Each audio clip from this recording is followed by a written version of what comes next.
যত দিন যাচ্ছে ততই যেন মানুষের পাশবিক মনোবৃত্তি প্রকাশ্যে আসছে। বাংলা সহ গোটা দেশ যার সাক্ষী হচ্ছে প্রতিদিন। কসবা ল কলেজ হোক কিংবা আরজি কর মেডিকেল কলেজ, জুনিয়র ডাক্তারের সঙ্গে হওয়া চরম নোংরামির ঘটনা তারই জ্বলন্ত উদাহরণ। জেলায় জেলায় স্কুল ছাত্রীকে অত্যাচারের ঘটনা দিকে দিকে ঘটছে। এত কিছু ঘটার পরও নোংরামি কিছুতেই থামছে না। আর সম্প্রতি এক মহিলার সঙ্গে চরম নোংরামির অভিযোগে গ্রেপ্তার হয় এক যুবক। আর সেই মামলায় এক যুবকের নাম ওঠে। ওই মামলা থেকে তার নাম যাতে বাদ দেওয়া হয় সেজন্য এক পুলিশ অফিসারকে ঘুষ দেওয়ার চেষ্টা করেছিল। আর ওই পুলিশ আধিকারিক ঘুষের টাকা নিতে গিয়ে একেবারে হাতে না হাতে ধরা পড়ে যায়।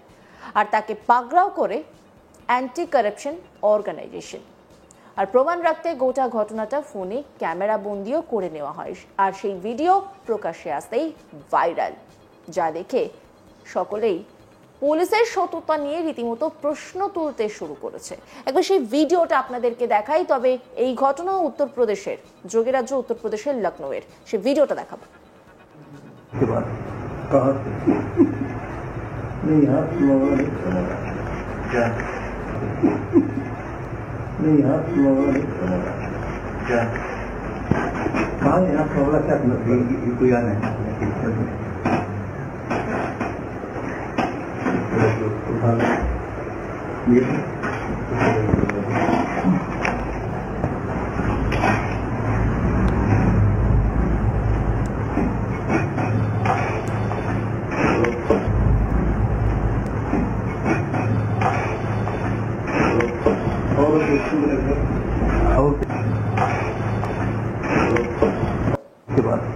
कहाँ से? नहीं यहाँ क्या? नहीं यहाँ क्या? कहाँ यहाँ प्रॉब्लम क्या कोई आना है?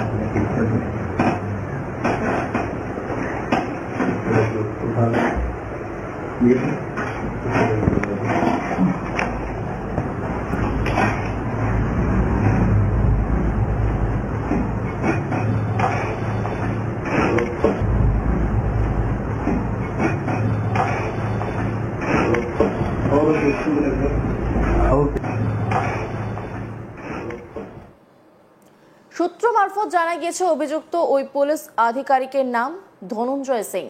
জানা গিয়েছে মহিলার সঙ্গে চরম নোংরামির ঘটনায় অভিযুক্ত ব্যক্তির নাম প্রতীক গুপ্তা। তিনি একটি কোচিং সেন্টারের মালিক। গত সেপ্টেম্বর মাসে তার বিরুদ্ধে নির্যাতনের অভিযোগ ওঠে। কাজ দেবে বলে বাড়িতে এক মহিলাকে ডেকে আনেন, তারপর তার সঙ্গে চরম নোংরামি করেন। আর তারই পর ওই মহিলা তার বিরুদ্ধে থানায় গিয়ে অভিযোগ দায়ের করেন। অভিযুক্ত যুবক মামলা থেকে নাম তুলে নেওয়ার জন্য মোটা অঙ্কের টাকা দাবি করেন পুলিশ আধিকারিককে। টাকার বিনিময়ে প্রত্যেকের নাম মামলা থেকে তুলে নেওয়া হবে বলে আশ্বাস দিয়েছিলেন ধনঞ্জয় সিং। এরপরই অ্যান্টি কারাপশন অর্গানাইজেশনের কাছে এই বিষয়ে কমপ্লেন করা হয়। এই অভিযোগের পরই অ্যান্টি কারাপশন অর্গানাইজেশন তাকে হাতে না হাতে ধরতে ফাঁদ পাতে। বুধবার অ্যান্টি কারাপশন অর্গানাইজেশনের পক্ষে অভিযান চালানো হয়। আর পরিকল্পনা মাফিক ওই পুলিশ আধিকারিককে 2 লক্ষ টাকা টোপ দেওয়া হয়। আর তা নিতেই গোটা ঘটনার ফোনে ভিডিও করে নেওয়া হয়।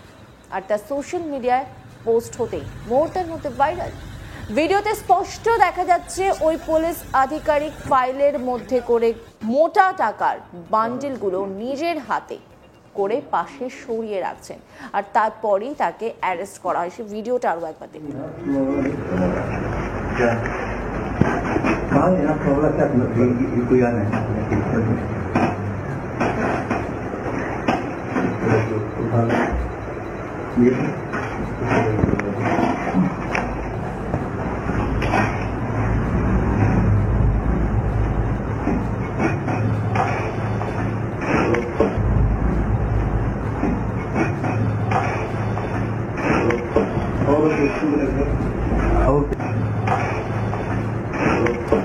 এই ঘটনার পর তার বিরুদ্ধে মামলা রুজু হয়েছে। আর এই ঘটনার সঙ্গে আর কেউ জড়িত রয়েছে কিনা তাও তদন্ত করে দেখছে পুলিশ। অন্যান্য খবরের আপডেটের জন্য অবশ্যই নজর রাখুন আজ তাক বাংলার ইউটিউব স্ট্রিমিংয়ে। লাইক, কমেন্ট, শেয়ার এবং সাবস্ক্রাইব করতে ভুলবেন না।